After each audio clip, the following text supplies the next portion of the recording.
December 13th, 1945. Hamelin Prison. The gallows stood ready, ropes swaying for 11 of Hitler's most feared guards, among them Irma Grese, the hyena of Auschwitz. How did she end up here, and who were the others?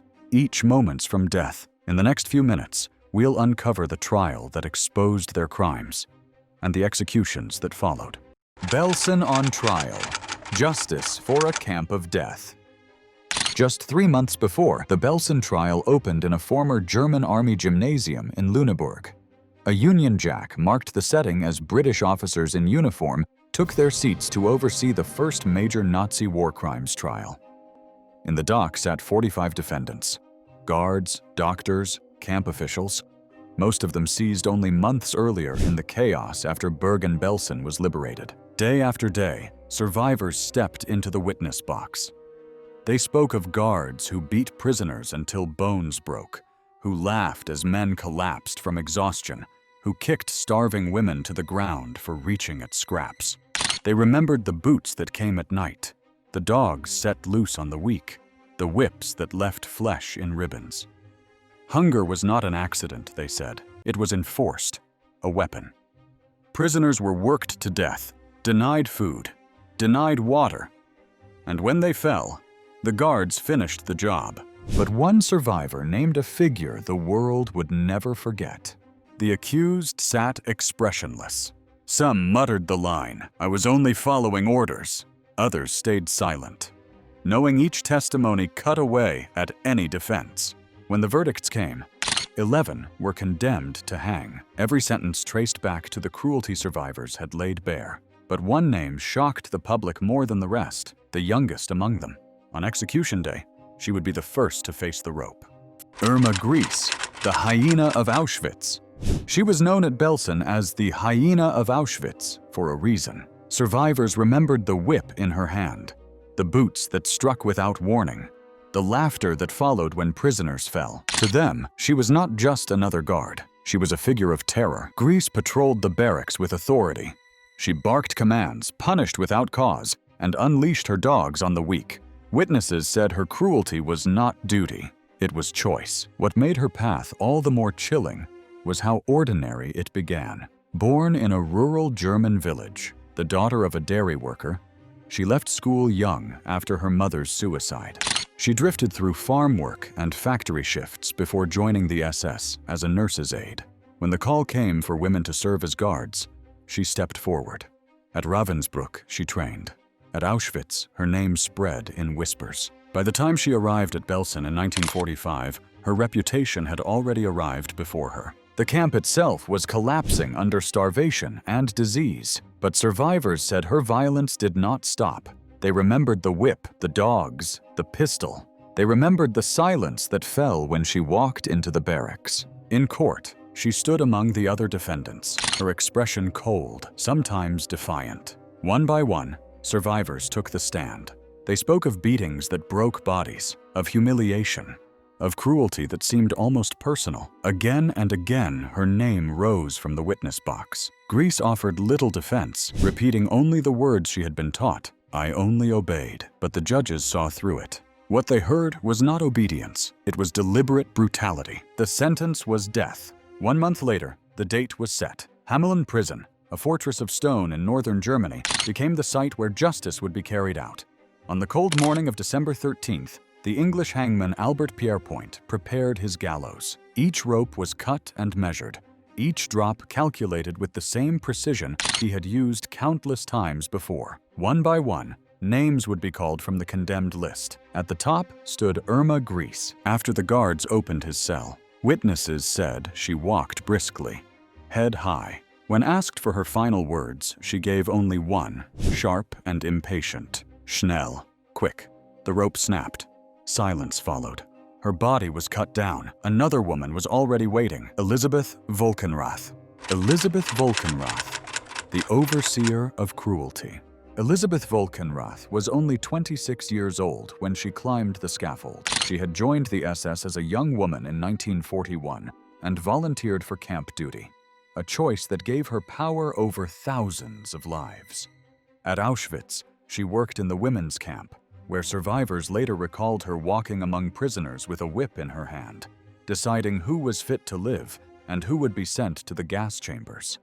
By 1944, she had risen to the top female rank, Oberaufseherin, and when she was transferred to Bergen-Belsen, she carried the same iron control with her. Witnesses told the Luneburg court that she could beat women until they collapsed and showed no hesitation when lining up terrified mothers and daughters for selection. At her trial that autumn, she sat stiff, denying she had personally abused anyone. She admitted her role in the selections but claimed she was only following orders. The judges were not convinced. The testimonies from those who had lived under her command were too many and too detailed to ignore. A Polish survivor described her as merciless, while another said she was inhuman. When the verdict came down, it was death by hanging. That December morning at Hameln, the hangman, Albert Pierrepoint, prepared the rope for her. He would later write that she was pale but calm, showing none of the hysteria that some of her colleagues displayed when their turn came. She walked to the trap without a fight, lips tight, eyes forward. At 9:12 a.m., she was dropped through the scaffold. The body swung for a few moments before settling still. Volkenrath's death was one in a long series carried out that day. The British had moved quickly after the Belsen trial, determined that the verdicts would not sit idle. 11 guards, men and women, were scheduled for execution at Hameln that week, and Pierrepoint's work had to move with strict efficiency. There was no time for reflection. As soon as the doctors pronounced her dead, her body was cut down and taken away, and the hangman turned back toward the cell block. In the corridor outside, another figure waited under guard. She had moved through Belsen like a shadow, silent but deadly, leaving prisoners to fear what lash, insult, or punishment might come next. Calm in posture, her eyes told a different story, one that promised cruelty even sharper than Volkenrath's. Juana Borman, the woman with the dogs. Juana Borman stood out even in a courtroom filled with cruelty. She was small in stature, born in 1893 in Franconia, but her name carried weight that made survivors tremble. In the camps, she was known as the woman with the dogs. Prisoners recalled her unleashing her German shepherds on them, watching with satisfaction as the animals tore into defenseless bodies. At Auschwitz, and later at Belsen, her reputation grew darker. Witnesses said she sometimes laughed while her victims screamed, as if the suffering were entertainment. The guards called her Weisse Juana, but to the prisoners, she was simply a predator. By the time she sat in the dock at Luneburg in 1945, the evidence against her was overwhelming. Survivor after survivor stepped forward, their stories echoing each other with chilling consistency. They described the same moments of horror, Borman setting her dogs on women, children, and the weak. In one testimony, a former inmate recalled how Borman stood calmly while her dogs mauled a girl, saying only that it was the prisoner's fault for not obeying. In another, she was seen driving prisoners forward with her animals as though they were livestock. For the judges, there was little doubt. She was sentenced to death. Albert Pierrepoint noted her small frame, her age, and the way she carried herself. Unlike some of the men who cursed or shouted, she seemed resigned. She said only a few words before the hood was placed over her head. "I have my fate." Pierrepoint adjusted the rope carefully, aware of her slight build. Moments later, the trap opened, and the woman who had used her dogs to instill terror dropped into silence. With Borman's body cut down, Pierrepoint turned again to his list. The women had gone first, a reminder that cruelty was not confined to men, that a young guard or overseer could terrify, dominate, and kill. But it was the men who had gone further, whose authority had shaped the camps, whose choices had sent thousands to their deaths. Josef Kramer, the Beast of Belsen. He was the boss of them all, arguably the most brutal among the Nazi guards. Born in Munich in 1906, he had once studied to be an accountant before turning his discipline toward the machinery of the Nazi camp system. From Dachau to Mauthausen, then on to Auschwitz, he climbed through the ranks, each post hardening him into the figure who would later earn the title, the Beast of Belsen. At Bergen-Belsen, the camp he commanded in the final year of the war, tens of thousands wasted away in filth and hunger. Witnesses recalled seeing him walk calmly through rows of dying prisoners, indifferent to their cries. Corpses lay in heaps, rotting in the open, while disease swept through like wildfire. Kramer never flinched, never lifted a hand to stop the horror. When the camp was liberated in April 1945, British soldiers found a nightmare beyond words. Photographs and film captured mountains of bodies, skeletal survivors barely clinging to life, and a commandant who seemed unmoved even in defeat. He was arrested and brought before the British military court at Luneburg in September 1945. The trial, known as the Belsen trial, placed him at the center of the dock alongside dozens of guards and staff. Survivors stepped forward, their voices trembling, to describe how Kramer ignored the starving and at times ordered shootings of prisoners who could no longer work. His defense was the old refrain heard again and again. He claimed he was simply following orders. The judges did not accept it. On November 17, 1945, the court sentenced him to death. When his name was called for the execution, Kramer walked without resistance. Witnesses said his face betrayed no fear, no emotion at all, as if he had accepted his fate with the same detachment he had shown to the prisoners at Belsen. Pierre Point met him at the foot of the scaffold, called out his name, and led him forward. The rope was placed around his neck, the white hood drawn down. Seconds later, the trap door gave way, and the man who had presided over so much death met his own brutal, disgraceful end. In the corridor outside, the next prisoner was already waiting under guard. He had once strutted through Belsen's officers' mess, feasting on stolen meat and wine while emaciated prisoners clawed at scraps of turnip soup. His face was pale, his lips dry, and unlike Kramer, he struggled to keep his composure as the door opened. Franz Hössler, camp chef of horror. Franz Hössler shuffled forward into the chamber, his uniform stripped away, his authority gone. Only months earlier, he had strutted about in command, mocking the starving, while indulging in grotesque feasts. Survivors remembered him as the man who ordered banquets in Auschwitz, where prisoners had to cook fine meals for the SS, while their own stomachs groaned with hunger. On other days, he was seen driving prisoners toward the gas chambers, a whip in hand, shouting at them as if herding cattle. He could laugh while people were dying, and he could kill without hesitation. Born in 1906 in Oberdorf, Germany, Hössler had once been a simple photographer. He joined the SS in 1932, a man without distinction, and yet within the machinery of the camps, he thrived. By 1940, he was at Auschwitz, where he quickly built a reputation for cruelty, but also for organization. He supervised transports, oversaw roll calls, and did not hesitate to use violence.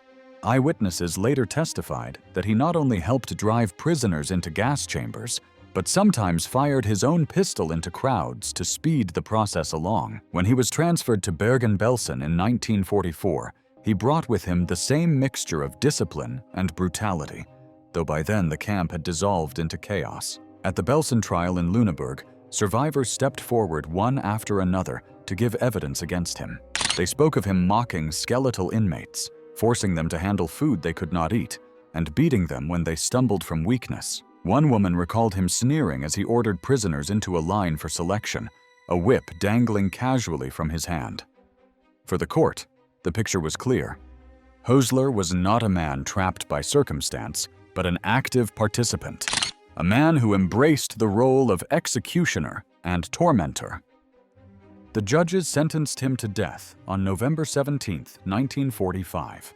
That December, he was brought to Hamelin prison, where Albert Pierre Point was already at work. It was December 13th, early in the morning, and the gallows had claimed several bodies before Hössler's turn. He trembled slightly, his lips twitching, but unlike some others, he did not collapse or cry out. The warders guided him forward, and Pierre Point, silent as always, placed the noose with his steady hands. In a matter of seconds, the trap was released, and Hössler's body fell. The man who once played at being master of life and death now ended in the same sudden drop as those he had mocked. As the executioners cut him down, the next prisoner was already being led to the chamber. He had worn the white coat of a physician, but his hands had healed no one.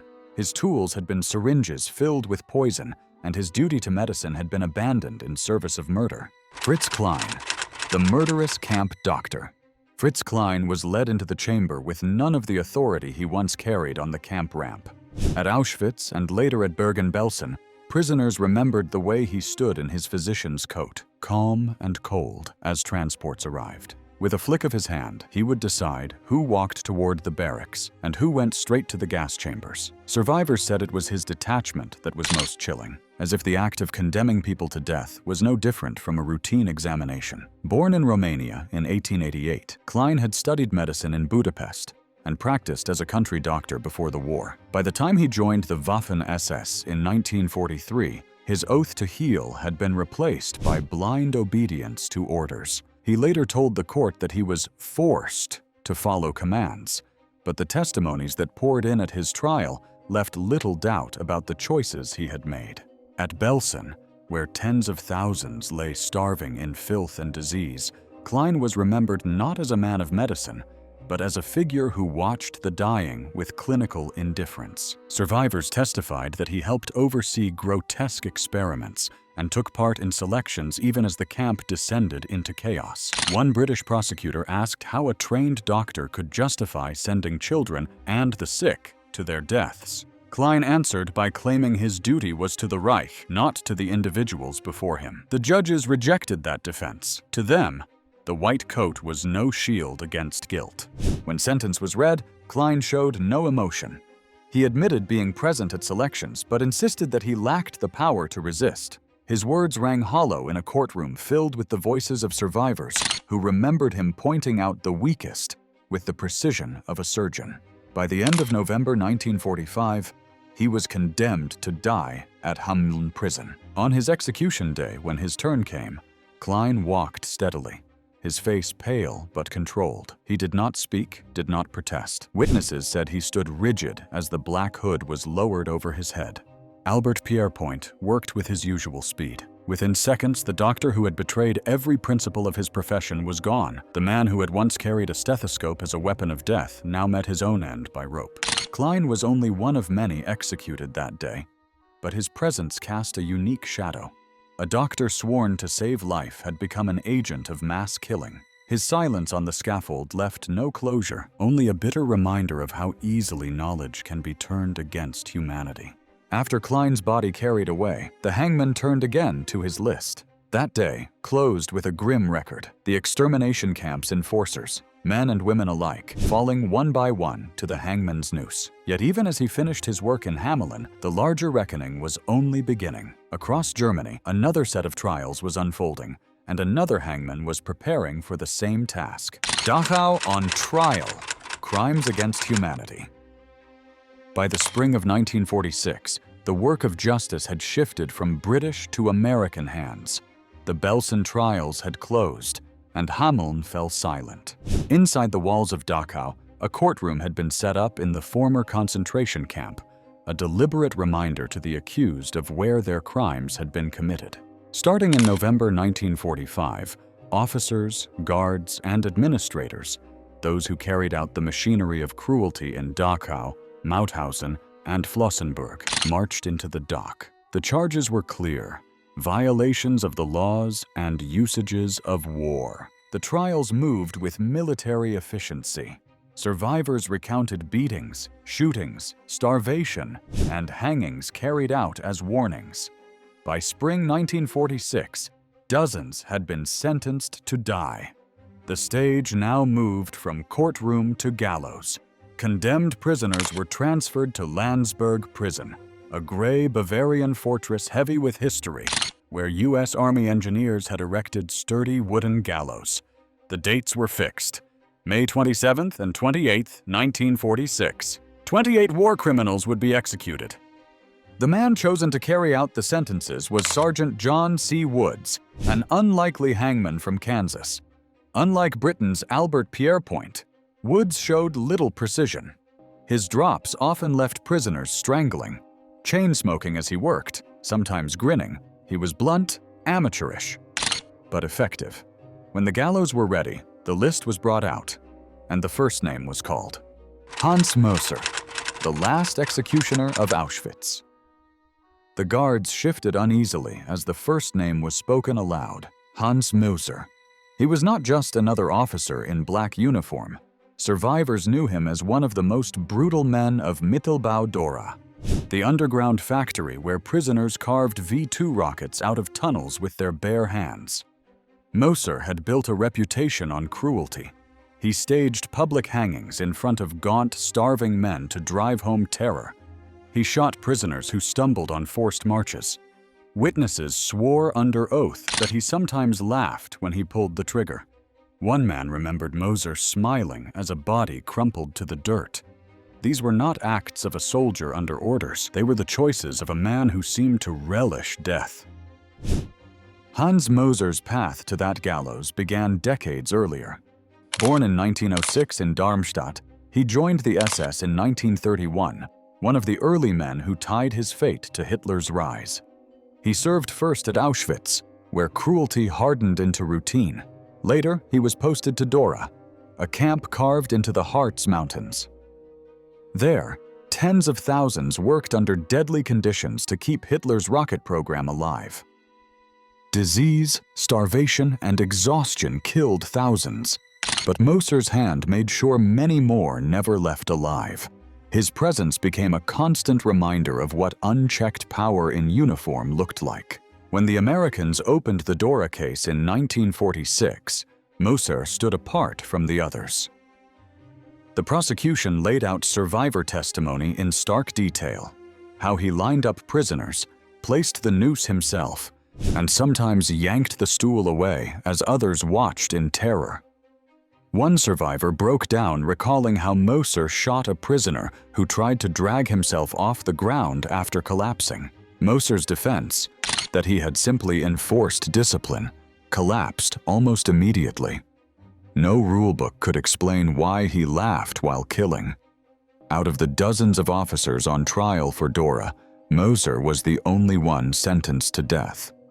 The judgment was handed down in December 1946. That spring, he was delivered to Landsberg prison. On May 26, 1947, the rope was set around his neck. The lever was pulled, but the drop was short. Möser didn't die cleanly. Instead, he thrashed, choking, twisting in slow agony. Those who watched said it was a grim reflection of the pain he had once inflicted on so many others. The cruelty he had unleashed returned in his final minutes. When his body was cut down, silence filled the chamber. The guards outside stiffened as the next name was read: Peter Weingartner, the shooter of Dachau. The silence after Hans Möser's body was taken away did not last long. Another name echoed through the chamber: Peter Weingartner. To the men waiting in the corridor, his reputation was already known. At Mauthausen, he had been one of the most feared guards, a man who carried out killings almost as routine as checking a roster. Survivors recalled how he would take position near the quarry walls, waiting for prisoners desperate enough to attempt an escape. The moment they made a move, Weingartner would shoot without hesitation.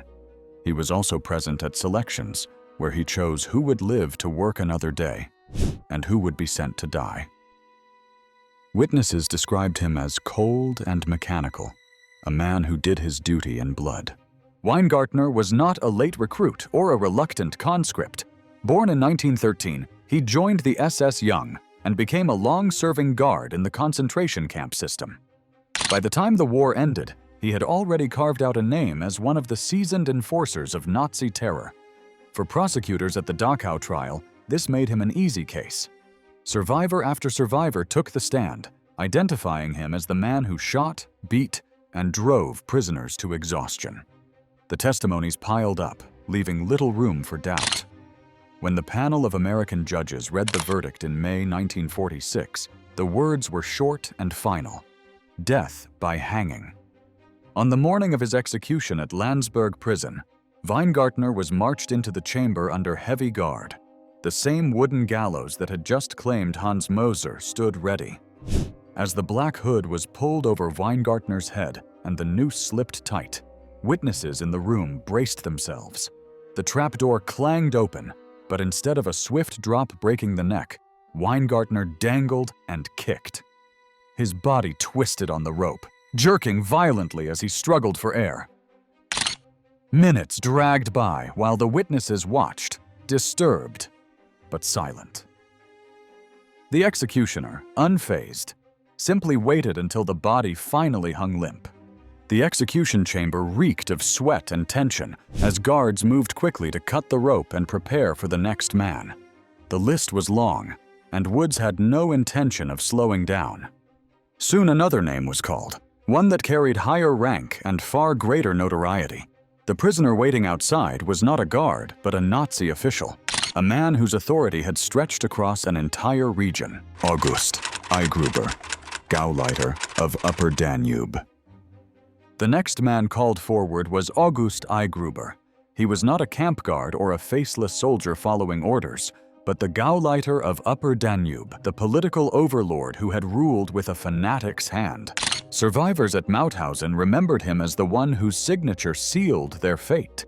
With a stroke of his pen, transports of prisoners were sent to the gas chamber, the quarry, or the gallows.